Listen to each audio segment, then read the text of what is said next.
New bike day! But now what? Let's talk about it.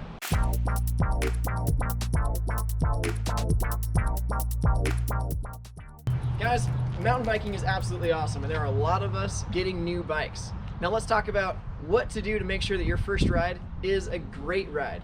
We're going to talk about the initial setup to get out on the trail and have a good time. Now, spoiler alert, this bike has been out once or twice. Twice. So, welcome in. Let's talk about the bike setup. This is going to be fun. We've got Nate on camera. We got Mike here, who is our brand new bike day super excited recipient. That's a good way to put it. Let's do it. So, I have purposely made the suspension a little bit off from where it should be. So that is one of the first things that we're going to talk about. Now, things that I have done to prep for this. First, we have already aired the tires to the appropriate PSI. Check out my other videos for the tire pressure that you ought to maybe be running. That's all another thing. We've also gone through and make sure that the bike is safe. I don't want anybody getting hurt on a bike that isn't assembled properly. So I've checked everything on the bike to make sure that it is safe and it's not going to twist a bar or roll forward or blow a wheel off or something like that. Make sure that your bike is safe and ready to ride before anything happens, even if it's just a simple riding around the neighborhood parking lot style test ride. So with that, let's get on the bike. Now the features that you need to talk about on your bike are going to vary depending on, well, what bike you're running. This particular one has all the fun stuff from a dropper post to some killer brakes to all the suspension you could want. Now we can talk about the features of the bike for days, but that's not what we're going to be doing right now. We want to be getting out on the trail. It's more fun to ride bikes than to talk about bikes. So, let's get ready for a ride. First thing I'm going to have Mike do here is jump on board. Meanwhile, I'm going to hold the bike upright. So next up, I'm going to say, let's get your feet on the pedals. I'm going to hold the bike upright. You on the flat, horizontal? Or you say feet on the pedals? Feet on the pedals. All we're doing here is checking to see how much the suspension moves just by sitting on it. Now in bike lingo, this is called the sag setting. This is going to be dependent on the bike. Some bikes like to sit a little bit lower, some like to ride a little higher. Many manufacturers will say, hey, our bike should be set at, for example, 28% sag. So whatever that percentage comes out to be. Now, there's a key here. The sag is only a good starting point. How you ride the bike tells me a lot more about how it needs to be set up than just your body weight. So we'll get into that here a little bit more in a minute. But first, make sure the suspension is working. I know that it's broken in. That means that I can set the suspension appropriately. All I'm going to do is say, in a seated position, I'm going to push my little black travel indicators here. Let's get a nice close-up on these. This little rubber O-ring slides up and down depending on how far it's compressed. So what I want to do is bottom it out. I'm going to do the same here. And we're going to gently hop off the bike. Gently hopper is kind of an I oxymoron. know, that's part of the fun. English is a tough language. Now you'll see that the initial sag setting looks pretty good. We're running about 20% sag. That's just the eyeball guesstimation. The rear is definitely running a little bit more. Part of that is because we took this measurement from a seated position. Now, seated or riding position, it does make a difference. Because we were sitting back a little bit more, I can ascertain that the back end is going to be sagging down a little bit more. Let's figure this out. Insert fast forward sequence here as I put a little bit more air inside of the shock. How do you do this and not lose pressure when you take it off the shock pump? You're going to lose a little bit. Okay. But you look at what the pressure is, knowing like, I'm going to lose a few PSI. So you over pump it a little bit. You over pump it a little bit.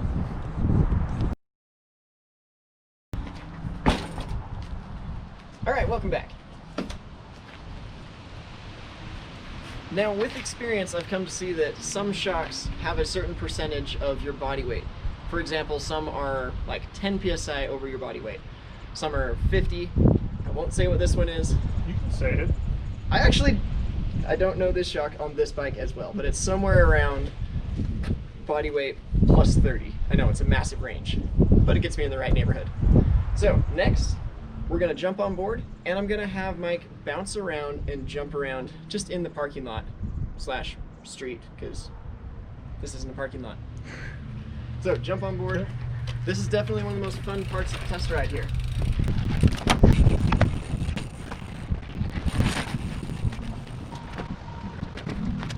Great stuff. Now that practical application, that practical using of the suspension tells me so much more about the setup. The initial setup said, hey, you know, run about this much sag. Turns out I've set riders with as much as 40-pound rider weight difference with very similar suspension pressures. I know, it's crazy, but some people just ride hard or make bad decisions and jump off of things that they probably shouldn't. So, from what I'm seeing here, get a close-up on this and on a rear shock. In this type of application, we should be going through roughly 80 or so % of your travel.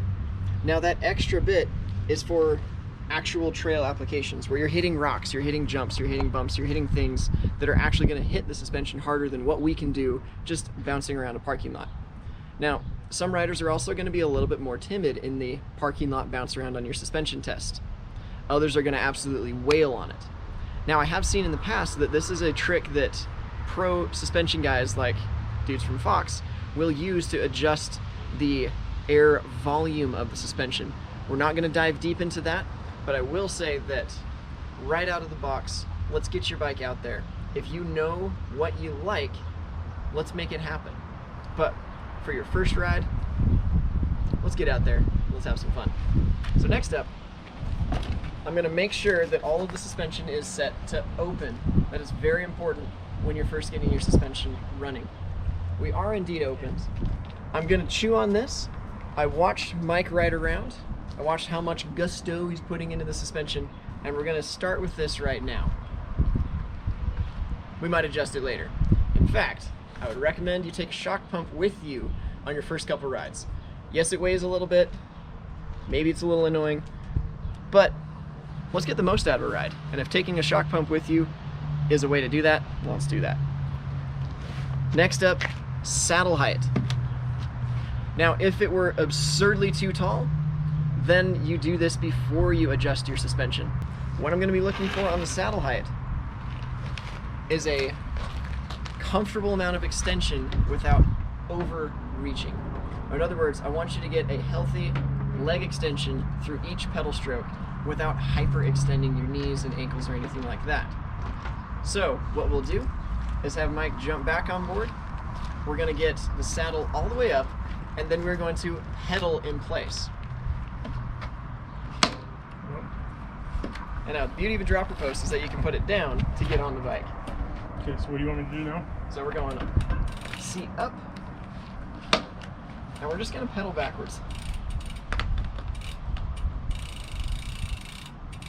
Good, good, good. Now let's pedal a little bit quicker.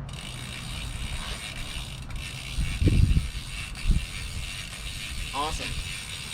So let's drop the post, hop off, and I'll show you guys what I'm looking for. It was definitely getting a lot of extension, but it seemed like a little bit of overextension. The reason I can see that is because the pedal stroke was being very choppy.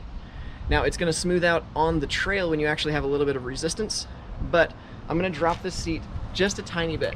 Does that have anything to do with the egg? Yes and no. Great question. What he's referring to is we have an oval chainring on this particular bike. Suspension isn't going to be affected by that. Your saddle height shouldn't be affected by that too much either. I was just wondering if the choppiness was because of the shape and that with it, but anyway, so. Yeah, good question.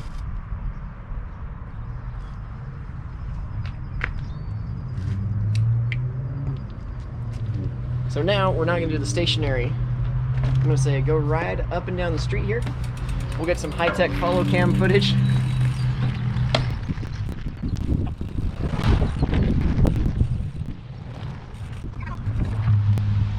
Goodness, riding bikes is great. Now what I'm noticing is that healthy amount of extension that we saw here stationary is totally okay out on the trail when we get a little bit more resistance because he's not rocking his hips back and forth. That is a key thing to look for, and that is going to be a little bit more rider specific. Again, if you have questions, totally here to answer them. If you want to send footage of you just riding around and saying, hey, does my saddle look too low or too high, totally happy to help. So far as saddle height, I'm liking it. Suspension settings, I think we're in a good place to start. Again, baseline. Tire pressure, as we mentioned before, that is already set. I'm not telling you what it is, but it's already set. Plus, we didn't want to waste time me just like getting the pump as we're airing up the tires. Next, we talked about lever roll in a separate video, meaning what angle you should have your levers at. That is a very rider preference thing. If you're Remy Metayer, probably didn't pronounce that right, but we'll go with it. He runs his levers almost completely flat. If you're Sam and you're a little weird, we all know this, I run my levers almost straight down on some of my bikes. I wouldn't recommend that for most riders. I'll talk a little bit more about why that is some other time. But for here, what I'd like to do is show you guys a good way to get this in a neutral kind of position. We'll have Mike saddle up once again. And, I know, dropper post for the win. Right. From a seated position, we're simply going to place your hands on top of the bar and on top of the lever. What we should be looking for is a nice straight line coming down your arm, down your hand, and down your fingers. That which we pretty well do. Plus, you're going to be looking for, hey, does it feel too far forward? Does it feel too far back? Again, it's such a preference-driven thing that if it feels off, it might just be a little bit off. Question for you. Yes. When I'm riding a lot of times with it, and it's not just on this bike, but it's also on the previous bike, a lot of times I'll feel like my wrists and my hands starting to go numb. And if I look at that too, right now, not only is my fingers are flat here, but also my wrist gets to be kind of kinked in a little bit like that with it. Do you have any idea what might be causing the numbness in there? Great question. There are certain things in the geometry of the handlebar itself which will be a little bit more advantageous to your wrist positioning. Now, I've seen some physical therapists go so far as saying that a lot of sweep in the handlebar is way better, groundbreakingly better, than what is industry standard right now. I'm not going to go so far and say that everybody should run something like a 15-degree back sweep, but certainly something to consider. Now, another thing to consider is the grips that you're running. Another thing to consider is the handlebar height itself, meaning how much weight are you putting on your hands? If you're putting a lot of weight on your hands, of course, they're going to be a little bit more strained. You're hanging on to a rather small thing here. Carbon handlebars can also help as they take a lot of the vibration out of the trail. The lever roll position can also influence it. So in this case, perhaps there isn't just one simple answer, at least not one that's obvious and apparent. So we'll try things. One of which we could try is bringing this front end up, which we have a little bit more room to do so without purchasing a bigger handlebar. We can also try the different lever position. And that's all stuff which we can try out on the trail as well. So, excellent question. That is a real world concern which we can address through your bike setup. We don't have to just deal with the pain and say, oh yeah, I'm getting tougher because, you know, I'm toughing it out.